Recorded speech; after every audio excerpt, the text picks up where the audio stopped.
করছো কি তোমার এই জাতিসংঘে এটা নাই, তুমি কেন করছো? পুলিশ করবে, পুলিশ করলে আমরা খুশি হতাম। কেন ভাই পুলিশ তোমাদের এত ক্ষতি করেছে, তার প্রতি কেন? দেশ স্বাধীন হচ্ছে আমরা, আমাদেরকে তোমরা সহায়তা মনে করো। তোমরা কেন ছাত্র তোমরা পুলিশের উপর করছো? তোমরা আমাদেরকে দেখবা যে আমরা চেকিং করছি, তোমরা খুশি হবা। অনেকে এক্ষেত্রে বিরোধিতা জানিয়েছে যে তুমি করতে পারবে না, এটা জাতিসংঘে নাই, এটা জাতিসংঘে মানি না। আমার পরিচয়, আমি ছাত্র, আমি করতে পারবো, এটা আমার দেশের স্বাধীনতা, আমি দেশের জনগণের জন্য আমরা করে যাবো আজীবন ইনশাআল্লাহ। আমরা শুধু ছোট বাচ্চাদেরকে যেভাবে সরু সরে হাতে ধরে শেখানো হচ্ছে, আমরা ছাত্র সমাজ, আমরা স্টুডেন্ট, ঠিক আমাদের পুলিশ কর্মী ভাইদেরকে হাতে কলমে শিখিয়ে দিচ্ছি কিভাবে যানজট মুক্ত চলাফেরা করতে হয়, কিভাবে কন্ট্রোল করতে হয়। আজকে যারা পুলিশ ভাইরা আসছে ওনারা 2টা পর্যন্ত শুধু একসাথে জড়ো হয়েছিল, আমরাও নামি নাই, ওনারাও নাম নাই। দিন শেষে আমরা বাধ্য হয়ে নেমেছি। আমরা দেখতেছি যে এই কাজে অবহেলিত হচ্ছে। ওনারা কোন দায়িত্বে নামে নাই, কেন নামে নাই, এটা আমরা দেখতে চাই না।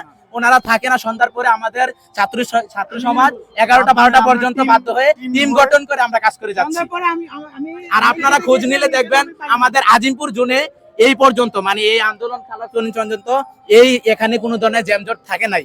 আমরা আমাদের যথেষ্ট চেষ্টা দিয়ে আমরা এই কাজ চালিয়ে যাচ্ছি। ইনশাল্লাহ আগামী তো যানজট থাকবে না। পরিবেশ